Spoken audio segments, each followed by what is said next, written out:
kitchen. Today I'm going to show you an easy way on how to prepare Chile Colorado. And I'm also going to show you how to make a quick and easy rice recipe to go with the Chile Colorado.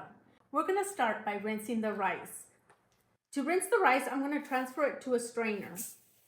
We're going to start out with the rice so we can give it enough time to dry. Shake off the excess water. And then we're going to leave it right here to dry. We're going to come back every once in a while to move the rice around to ensure that the bottom of the rice is also dry. Now we're going to clean our peppers. I'm going to use New Mexico chili pods. You can also use chile guajillo. There's also New Mexico chili pods that come in a bag with a variety of spice levels. You could choose the one that fits your spice level. And using a pair of kitchen scissors, I'm going to cut it open to remove the seeds.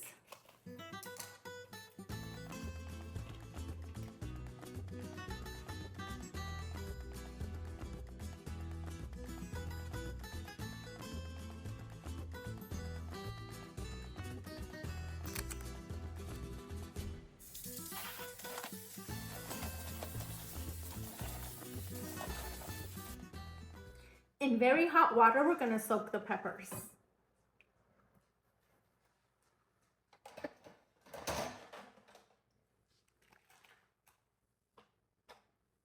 And we're going to leave them soaking for about 15 to 20 minutes or until they're pliable.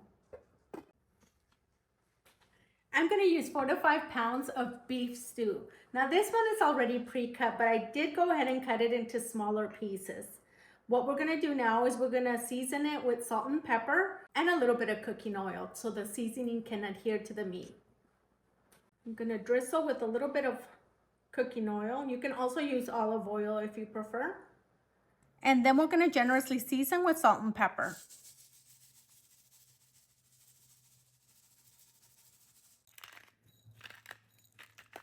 Now we're going to give it a mix, and then we're going to season again with the salt and pepper and a little bit of oil. I'm going to use gloves, or you can use clean hands.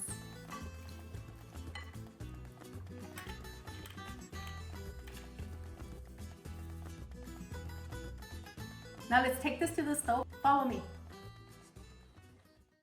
Before we begin to cook the meat, I'm going to mix in 1 tablespoon of cornstarch.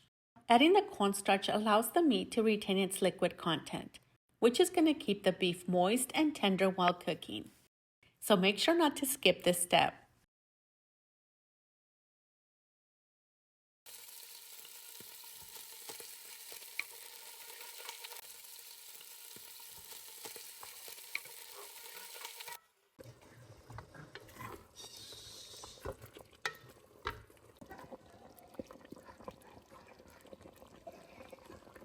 So now the peppers have been soaking for about 15 to 20 minutes. Now that they're nice and pliable, we're going to transfer them to the blender to prepare the sauce. Let's transfer the peppers to the blender. Now these peppers are not the ones that you find in bags in the grocery store. These I actually purchased on the side of the street from somebody that was selling peppers, and he had them in those big long strings. When I saw those, I just had to pull over and get me some because they look so beautiful. And now they're dry, but these were actually fresh when I purchased them. I hung them out to dry, and this is what I've been using for my tamales and my other recipes. But you can use the ones from the bag as well. I usually add chiles de árbol to the mix to add a little bit of heat, but these already have a lot of spice, so which is why I'm not adding the chiles de árbol. All right, so back to the sauce. I'm going to add half an onion and about 5 large garlic cloves. Now for seasonings, I'm going to use 1 teaspoon of cumin and 1 tablespoon of oregano. And I normally use store-bought broth, but since I'm all out, I used 2 cups of water and about 2 tablespoons of beef broth and mixed it in with the water. Let's add about 1.5 cups. And then I'm gonna save a little bit to rinse the blender. There we go. And if you need more water, you can always add more. Let's take this to the blender and blend these ingredients up. Okay, let's check the consistency. There. Now this is the consistency of the sauce. There's no need to strain it when you blend it. How long did we blend it for? For about 2 minutes? 2-3 minutes. 2-3 minutes. So we blend it for a long time so we don't have to strain it. And when you soak the peppers in the hot water, it makes it easier for the peppers to break down. So now we're just gonna wait for the meat to finish cooking, and then we're gonna mix in the sauce, and then we're gonna let it cook for about an hour to an hour and a half so it can be nice and soft and fall apart tender. Okay, so the sauce is ready, the meat is still cooking, so now let's get started with the rice. This little piece of onion I saved because I did not use the entire onion when I was doing a different recipe. So I saved little pieces like these. I wrapped them in plastic and I put them in the refrigerator for other recipes like this rice recipe. So now we're gonna finely mince the onion. Okay, let's take this over to the stove and begin the rice and check on the meat. This is what the meat looks like right now. It's not completely done. We're gonna leave it for a few more minutes while we prepare the rice. Okay, I'm gonna heat up our cooking oil for the rice. And when adding oil, you want the entire bottom of the pan to be covered with the oil because you want plenty of oil in the pan so you can fry the rice. And I'm using about 1.5 cups of rice. Okay, so the rice is now completely dry. Okay, here we go.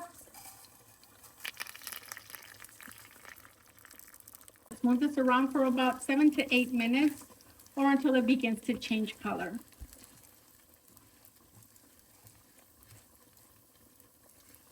At this point, we're going to go ahead and add the onion.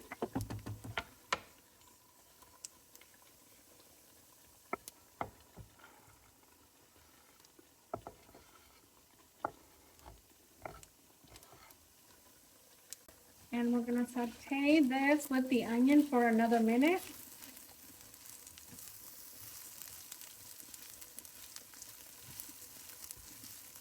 We used 1.5 cups of rice. I'm going to add 3 cups of water.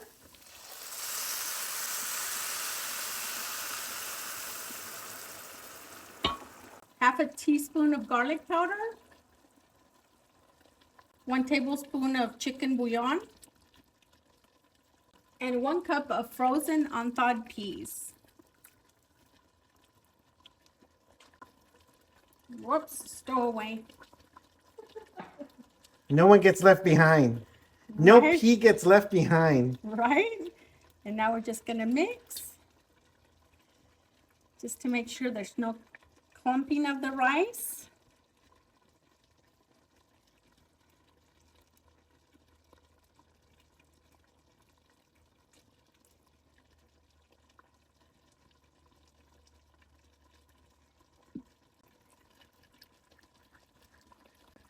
Make sure that chicken bouillon is well distributed. And we're going to wait for this to reach a boiling point.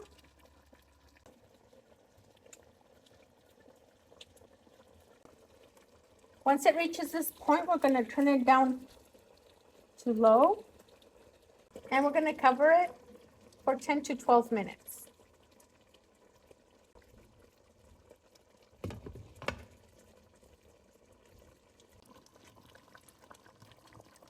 Add the Chile Colorado. And then I'm going to use the remainder of the broth that we set aside to get all that delicious sauce that remains in the blender. There we go. That's it. Mix this together.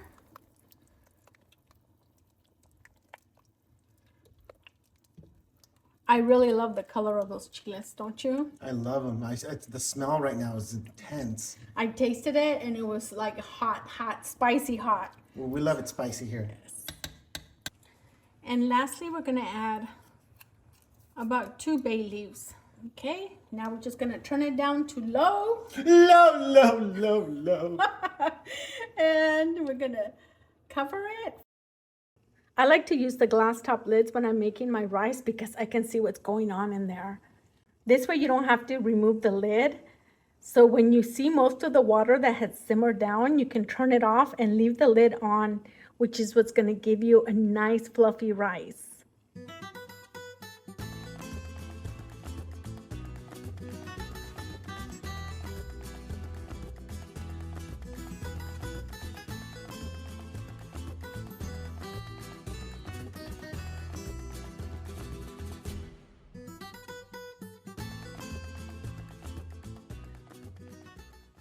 If you have a busy schedule but still want to enjoy this recipe during your work week, you can use a crock-pot or a slow cooker to cook the meat. Simply follow the same meat preparation steps as you would if you were cooking it in a pot. You can either cook the meat separately and then add it to the crock-pot, or add the uncooked meat directly into the crock-pot. Either way, the end result will be equally delicious and satisfying. I left mine cooking in the crock-pot on high for 6 hours. If you plan on being away for longer than 6 hours, start it on high and turn it down to low before you leave your home. When you return home, you will be welcomed by the delicious aroma of this delicious recipe, with meat so tender that it effortlessly falls apart.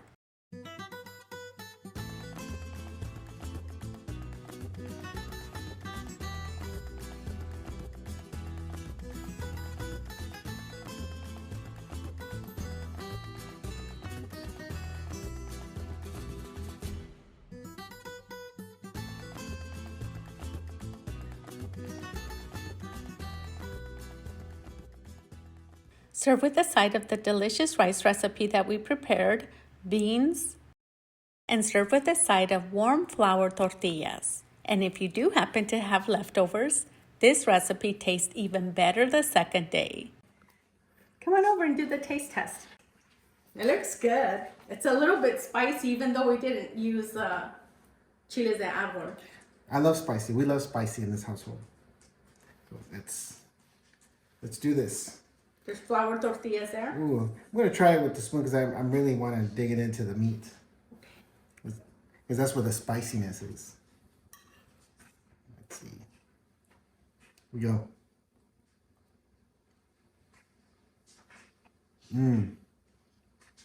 Good. Oh, the meat was really tender. We left it to simmer for 2 hours. You want to go outside, Chapito? Okay. Woo! Is it really spicy?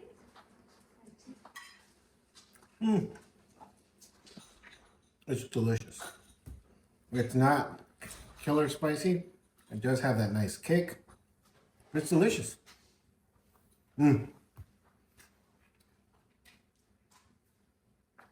But overall, it's a 10 out of 10. That's what I'm saying. Delicious. We've come to the end of the video. We thank you so much for joining us, and make sure to join us in the next video where we will be sharing another delicious recipe. So make sure you subscribe. Don't forget to subscribe. Don't just watch the video and swipe over to the next one. You have to subscribe, give it that like, or if you have a comment, go ahead and leave us a comment. Or if you have a recipe that you want Anna to cook, go ahead and leave it in the comments, and you never know, we might go ahead and give it a shot. Yeah. Thanks for watching, guys. We'll see you again next time. Hasta pronto.